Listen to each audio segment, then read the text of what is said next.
Engineering అని తెలియదు. So mechanical engineering అంటే బహుశా ఏదో రిపేర్ చేస్తారనుకుంటా. దేవుడు మనుషుల్ని రిపేర్ చేయడానికి ఆయన ఏర్పరచుకున్నాడు. సో ఆయన చదివింది కరెక్ట్గానే చదివాడు. ఆయన ప్లాన్లో ఉన్నాడు, దేవుని ప్లాన్లో ఆయన ఉన్నాడు. మీరే గుర్తించలేదు. సో నాకు ఇప్పుడే ఆ తలంపు వచ్చింది. సో చాలా మృదు స్వభావం కలిగిన బ్రదరు, మంచివాడు. కోపడటం ఎప్పుడు చూడలేదు. నాకు రీసెంట్గా కొద్ది కాలం నుంచి నాకు పరిచయమైన కాడ నుంచి చాలా వినయంగా ఉంటాడు. ఎంతవరకు మాట్లాడాలో అంతవరకే మాట్లాడతాడు. ఎంతవరకు తనకు పాత్ర ఇస్తే అంతవరకే ఆ పాత్ర పోషిస్తాడు. ఎప్పుడు ఎవరిని విమర్శించడం కానీ అట్లా ఏమీ ఉండదు. చాలా మంచి సేవకుడు. ఆ సేవకుని ద్వారా ఇక్కడ పరిచర్య స్టార్ట్ చేయబడటము అది మనకి సంతోషకరం. సో పెద్దలు చెప్పారు, మనమందరం ఆయనతో కూడా సంతోషించడానికి ఇక్కడికి వచ్చాము. సో సంతోషిద్దాం. అందరూ సంతోషంగా ఉన్నారా? సంతోషంగా ఉన్నారా? కానీ మీరు కొంచెం డల్గా అనిపిస్తున్నారు. ఎందుకనో లేట్ అయిందనా? 2 వర్తమానాలు అన్నారు, ఒకటే వర్తమానం. కంగారు పడొద్దు, నేనేం చెప్పను. అంటే టైం అయిపోయింది కాబట్టి వాస్తవానికి నేను చెప్దామనే వచ్చాను. ఒక అరగంట సేపు అన్నారు. మేబీ అరగంట నేనే చెప్తే ఇంకొక 10 నిమిషాలు వేసుకున్నా, 40 నిమిషాలు చూసినా మళ్ళీ తర్వాత బ్రదర్ చెప్పాలి, టైం సరిపోదు. అందుకని నేను కొద్ది నిమిషాలే చెప్తాను. సో వాక్యంలోనికి వెళ్ళిపోతాం. ఈరోజు దీన్ని మందిర ప్రతిష్ట అనొచ్చా? సో మందిరము ప్లస్ చర్చ్ ప్లస్ సంఘము ఏదైనా ఒకటే. నేను బైబిల్లో ప్లస్ అండ్ నా థియాలజీలో ఎతికాను దీని యొక్క మీనింగ్ ఏమై ఉంటుంది అని. ఎతికితే సంఘం అన్నా, చర్చ్ అన్నా, మందిరం అన్నా ఒక్కటే అని వచ్చింది. అదేంటో ఈరోజు తెలుసుకొని నేను ముగించేసుకుంటా. తక్కువ నిమిషంలోనే చెప్తా. ఎక్కువ చెప్పాలని వచ్చాను వాస్తవానికి, కానీ తక్కువలోనే దేవుని వాక్యాన్ని చెప్తాను. ఆదికాండము 28వ అధ్యాయంలో నుంచి కొన్ని మాటలు మనం చూసుకుందాం. ఆదికాండము 28వ అధ్యాయము నేనే చదువుతాను, మీరు చూడండి చాలు, టైం సేవ్ అవడానికి. 28వ అధ్యాయం 10వ వచనం. యాకోబు బెర్షెబా నుండి బయలుదేరి హారాను వైపు వెళ్ళుచు ఒక చోట చేరి ప్రొద్దు కృంగినందున అక్కడ రాత్రి నిలిచిపోయి ఆ చోటి రాళ్లలో ఒకటి తీసుకొని తనకు తలగడగా చేసుకొని అక్కడ పండుకొనెను. అప్పుడు అతడు ఒక కల కనెను. అందులో ఒక నిచ్చెన భూమి మీద నిలబడి ఉండెను. దాని కొన ఆకాశం అంటేను, దాని మీద దేవుని దూతలు ఎక్కుచూ దిగుచుండిరి. మరియు యెహోవా దానికి పైగా నిలిచి, నేను నీ తండ్రియు అబ్రహాము దేవుడను ఇస్సాకు దేవుడునైన యెహోవాను. నీవు పండుకొని ఉన్న ఈ భూమిని నీకును నీ సంతానంకి ఇచ్చేదను. నీ సంతానము భూమి మీద లెక్కకు ఇసుక రేణువుల వలెగును. నీవు పడమటి తట్టును, తూర్పు తట్టు, ఉత్తరపు తట్టును, దక్షిణపు తట్టును వ్యాపించెదవు. భూమి యొక్క వంశములన్నీ నీ మూలముగాను నీ సంతానం మూలంగాను ఆశీర్వదించబడును. ఇదిగో నేను నీకు తోడయుండి నువ్వు వెళ్ళు ప్రతి స్థలమందు నిన్ను కాపాడుచు ఈ దేశమునకు నిన్ను మరలా రప్పించెదను. నేను నీతో చెప్పినది నెరవేర్చు వరకు నిన్ను విడువనని చెప్పగా యాకోబు నిద్ర తెలిసి నిశ్చయముగా యెహోవా ఈ స్థలమందున్నాడు, అది నాకు తెలియకపోయిననుకొని భయపడి, ఈ స్థలము ఎంతో భయంకరము, ఇది దేవుని మందిరము. అదేంటంట? దేవుని మందిరము, కానీ మరొకటి కాదు, పరలోకపు గవిని ఇదే అనుకునెను. తెరవారినప్పుడు యాకోబు లేచి తన తలగడిగా చేసుకుని రాయి తీసి దాన్ని స్తంభంగా నిలిపి దాని కొన మీద నూనె పోసెను. అతడు ఆ స్థలమునకు బేతేలు అని పేరు పెట్టాను. సో ఈ స్టోరీ అంతా మీకు తెలిసిందే, అందుకే ఒకసారి చదివేశాను. తర్వాత నా వైపు చూడండి. తక్కువ టైంలో చెప్పాలి కాబట్టి నేను త్వరగా చెప్పేస్తాను. బేసిక్గా నేను బైబిల్ కాలేజీలో టీచ్ చేసేవాడిని, అందుకని కొంచెం లోతుగా వెళతాను, నాకు అది అలవాటు. కానీ ఈ ఒక్కసారికి మాత్రం పైగా చెప్పాలనుకుంటున్నాను. సో యాకోబు తన ఊరు అయిన బెర్షెబా నుండి బయలుదేరి వెళ్తున్నాడు. ఓకేనా? మీకు తెలుసు కదా, స్టోరీ తెలుసు కదా. యాకోబు బెర్షెబా నుంచి బయలుదేరి వెళ్తున్నాడు. ఎందుకు వెళ్తున్నాడు అంటే మీకు తెలుసు, యాకోబు మోసగాడని అన్నారు. వాళ్ళ నాన్నగారిని మోసం చేశాడు, వాళ్ళ అన్నయ్యని మోసం చేశాడు. సో ఆయన పేరు కూడా మోసగాడు అని చెప్పారు. సో మోసగాడైన యాకోబుని అన్నయ్య చంపాలి అనుకున్నాడు. కాబట్టి ఇదిగో వాళ్ళ అమ్మగారు, నువ్వు ఇక్కడి నుంచి మన మామగారి దగ్గరికి వెళ్ళిపోయి నువ్వు కొద్ది కాలం అక్కడే ఉండి పెళ్లి చేసుకుని తిరిగిరా అని చెప్పి పంపించేస్తున్నారు. ఇప్పుడు యాకోబు వెళ్ళిపోతూ అక్కడ ఏం జరిగిందో కొన్ని విషయాలు చెప్పి, అక్కడ జరిగిన సంఘటనకి ఈరోజు జరుగుతున్న సంఘటనకి ఒక సంబంధం ఉంది. ఆ లింకప్ మీకు చెప్పి నేను ముగించేస్తాను, ఓకేనా? ఇప్పుడు యాకోబు అక్కడి నుంచి బయలుదేరి వెళ్ళిపోతున్నప్పుడు యాకోబు పరిస్థితి ఏంటో తెలుసా? సొంత ఇంటిని వదిలి వెళ్ళిపోతున్నాడు. అంతకుముందు ఎప్పుడు ఇంటిని వదిలిపెట్టి ఎప్పుడు కూడా లేడు. తన తల్లి ఎప్పుడు తనకి ప్రేమగా చూసుకునేది. ఎలా చెప్పవచ్చు? ఇదిగో ఆశీర్వాదాలు తన కుమారుడికి రావాలని చెప్పేసి ఆ తోలు కప్పి తండ్రి దగ్గరికి పంపించిన తల్లి కొడుకంటే ఎంత ప్రేమో అర్థం చేసుకోవచ్చు. ఇప్పుడు అట్లాంటి తల్లి తనకు తోడుగా లేకుండా ఒంటరి ప్రయాణాన్ని యాకోబు చేస్తూ ఉన్నాడు. తన సొంత ఊరిని వదిలిపెట్టి ప్రయాణం చేస్తున్నాడు. ఇంకోటి, తనకు మోసకారి అనే ఒక పేరుని లేదా మోసం చేసేవాడని ఒక అపనిందను తీసుకొని యాకోబు బయలుదేరాడు. ఇలా బయలుదేరి వెళ్తూ ఉన్నప్పుడు మనకులాగా అప్పుడేమీ ట్రావెలింగ్ చేయడానికి ఆటోలు, బస్సులు, విమానాలు ఏమీ లేవు కాబట్టి అడవిలో నడిచి వెళుతూ ఉండాలి. కాబట్టి అడవిలో నడుస్తూ వెళ్ళినప్పుడు సాయంకాలం అయిపోయినప్పుడు ఆయన ఒక ప్రాంతంలో ఏం చేశాడంటే ఒక స్థలాన్ని చూసుకొని అక్కడ పండుకున్నాడు. అక్కడ పండుకున్నప్పుడు చూడండి, పొద్దుకొక్కినప్పుడు రాత్రి నిలిచిపోయి ఆ చోటి రాళ్లలో ఒకటి తీసుకొని తనకు తలగడగా చేసుకొని అక్కడ పండుకొని ఉండెను. ఇప్పుడు ఇక్కడ పండుకొని ఉన్నాడు, ఒక రాయి తీసుకున్నాడని మీకు అదే తెలుసు. వాస్తవానికి ఇందుట్లో చాలా హిస్టరీ ఉంది. ఆ హిస్టరీ ఏంటంటే, ఇదిగో ఆ కాలంలో రాత్రి కాలంలో ప్రయాణం చేసేటప్పుడు ఏదైనా ఒక మంట వేసుకొని ఆ మంట చుట్టూ రాళ్ళు పెట్టి ఆ రాళ్ళు వేడైపోయిన తర్వాత ఆ రాయి మళ్ళీ తీసి ఒక క్లాత్కి చుట్టి దాన్ని తల కింద పెట్టుకొని పడుకుంటారు. ఎందుకంటే అది చక్కగా వేడిగా ఉంటుంది. వాళ్ళు వెళ్తున్న ప్రదేశం రాత్రి కాలంలో బాగా చలి ఎక్కువగా ఉంటుంది కాబట్టి ఈ రాయి తల కింద పెట్టుకున్నప్పుడు ఇదిగో బయటేమో చల్లగా ఉన్నా కానీ రాయి వేడి ఈ బ్రెయిన్లో నుంచి బాడీ అంతా సప్లై అయ్యి ప్రశాంతంగా నిద్ర పడుతుంది. అందుకని ఆ రాయిని తల కింద పెట్టుకొని పడుకున్నాడు. ఆ తర్వాత చూద్దాం. అప్పుడు అతడు ఒక కల కనెను. అందులో ఒక నిచ్చెన భూమి మీద నిలబడిను, దాని కొన ఆకాశం అంటేను, దాని మీద దేవుని దూతలు ఎక్కుతూ దిగుచుండరి. మీకు క్లియర్గా తెలుస్తుంది. ఒక నిచ్చెన ఆ కలలో యాకోబు కలగంటున్నాడు. ఆ కలలో నిచ్చెనేమో భూమి మీద ఒక కొన ఉంది, ఇంకో కొన ఎక్కడుంది? ఆకాశమునకుంది. ఆకాశం అంటే పరలోకానికి ఉంది. ఎలా చెప్పవచ్చు?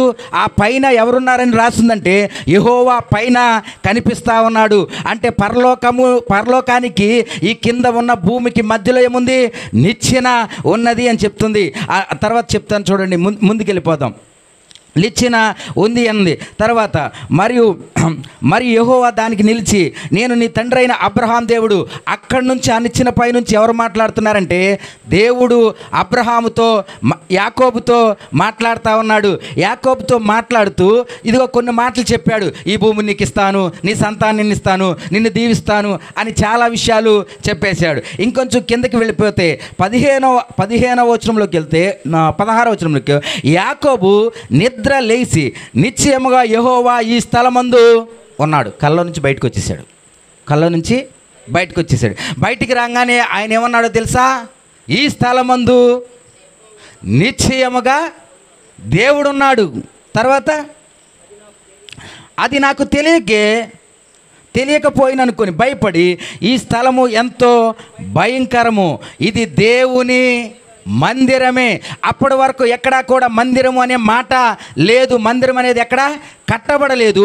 మొట్టమొదటిసారి యాకోబు చెప్తున్నాడు, ఈ స్థలము దేవుని యొక్క మందిరము. దేవుని యొక్క మందిరము అంటే ఎందుకు యాకోబు చెప్పాడు తెలుసా? ఆ స్థలంలో ఎవరున్నారంట? దేవుడున్నాడు. అంటే మందిరంలో ఖచ్చితంగా ఎవరుంటారు? దేవుడు ఉంటాడు. ఈరోజు మందిర ప్రతిష్ఠ జరుగుతున్న ఈ ప్రాంతంలో ఖచ్చితంగా దేవుడు ఉండే స్థలముగా ఇది ఉండబోతూ ఉంది. హల్లెలూయా. అర్థమైంది మీకు? దేవుడు ఉండే స్థలము మందిరము, అంతే కదా తెలిసింది. దీని పైకి వెళ్దాం. ఇప్పుడు ఇంకొంచెం పైకి వెళ్దాం. ఈ పైన ఏం జరిగింది?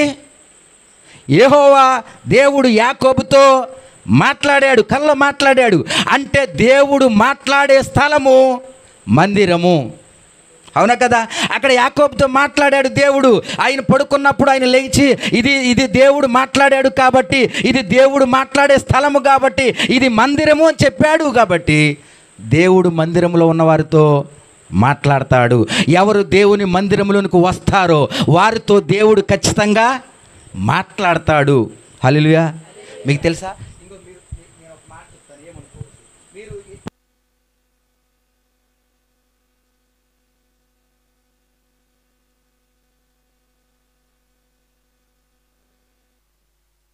కానీ ఒక్క మందిరంలో మాత్రమే దేవుడు మాట్లాడతాడు.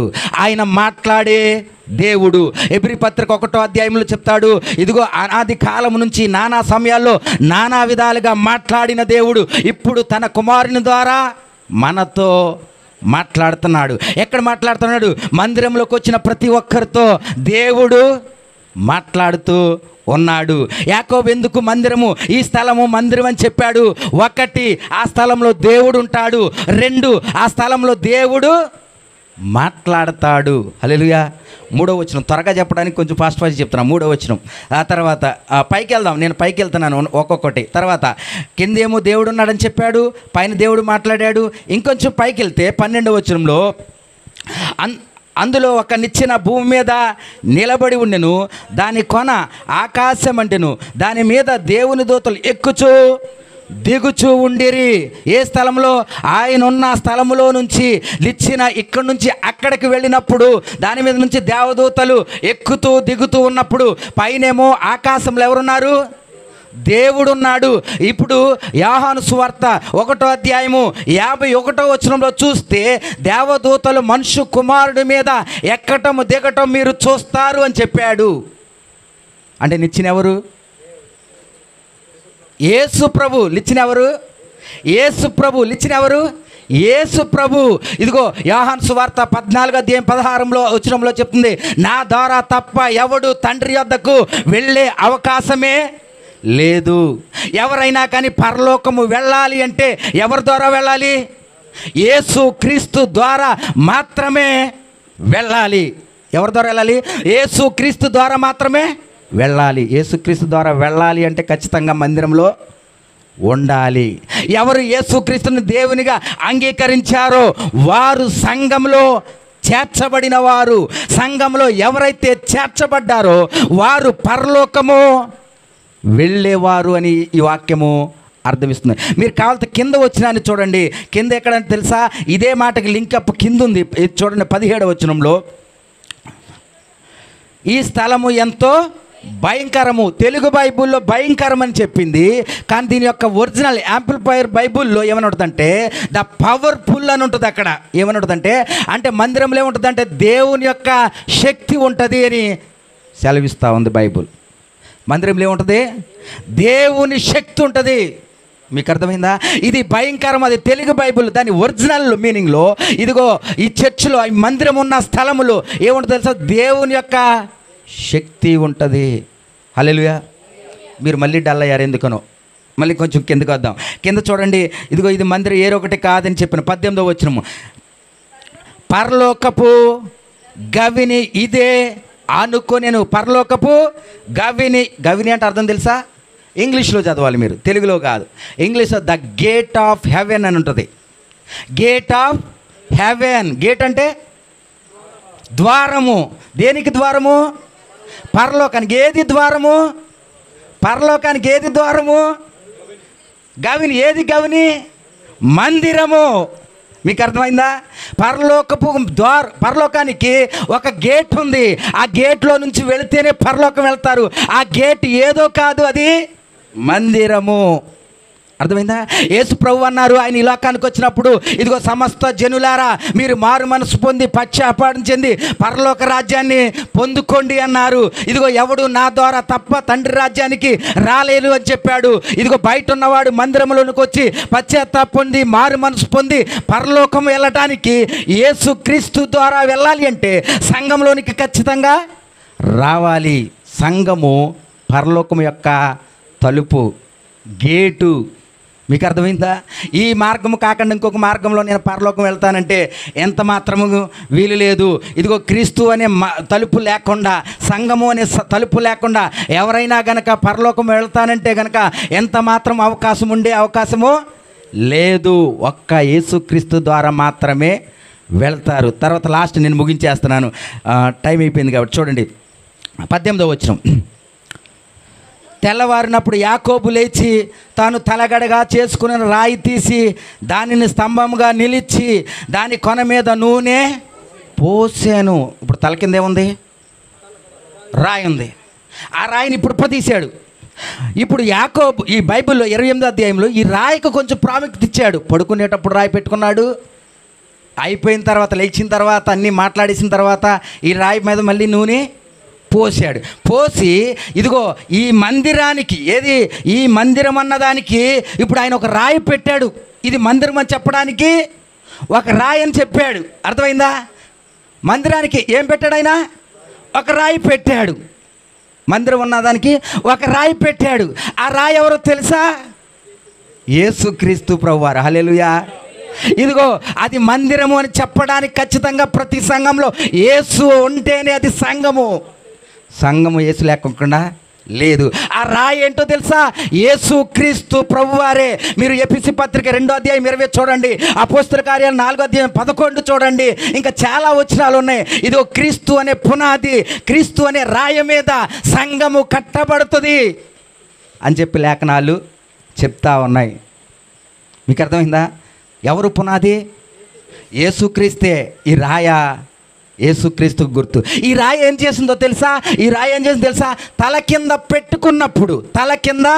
పెట్టుకున్నప్పుడు యాకోబు యొక్క బ్రెయిన్లో నుంచి హృదయాన్ని మార్చి యాకోబుని ఇశ్రాయేలుగా మార్చింది.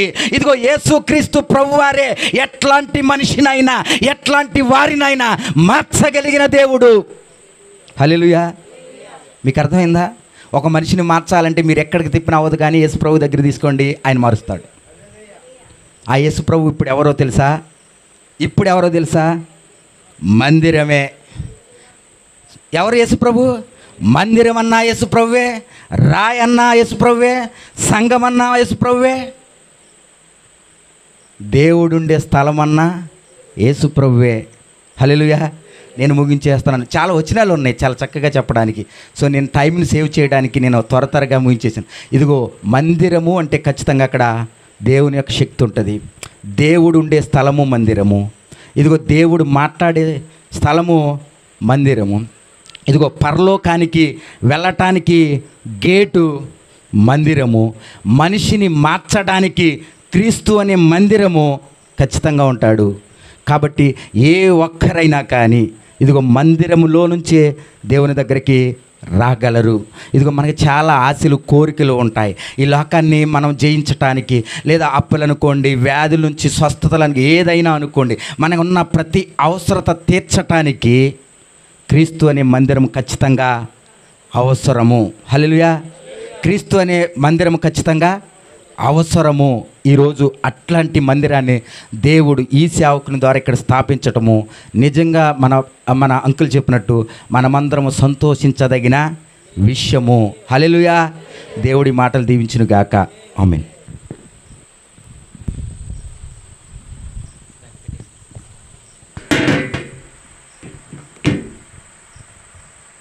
మంచి మాటలు చెప్పి, అలాగే మందిరం గురించి కొన్ని విషయాలు చెప్పి, మరి దేవుడు ఉండే స్థలం మందిరం, మనం ఏదైనా ప్రార్థన చేసుకుంటే అది దేవుడి దగ్గరికి వెళ్తుంది అని, అది ఆ స్థలమే మందిరం అని మరి కొన్ని మాటలు మనం తెలుసుకున్నాం. మరి మన వాక్యాన్ని వినిపించిన మన పాస్టర్ గారిని బట్టి, జోసెఫ్ పాస్టర్ గారిని బట్టి వందనాలు చెల్లిస్తూ ఉన్నామండి. అలాగే ముఖ్యంగా చెప్పాలంటే ఒక విషయం ఇందాక చెప్పలేదు. మన జోసెఫ్ పాస్టర్ గారు ఒక బైబిల్ కాలేజీని రన్ చేస్తూ ఉన్నారు. అది ఇక్కడ ఈ స్థలంలోనే ఒక 2-3 నెలల క్రితం నుండి రన్ చేస్తూ ఉన్నారు. మీలో ఎవరైనా ఇంకా ఆసక్తి గల ఉండి నేను కూడా బైబిల్ ట్రైనింగ్ నేర్చుకోవాలనుకున్న ఆసక్తి గల వారు ఎవరైనా ఉంటే వచ్చి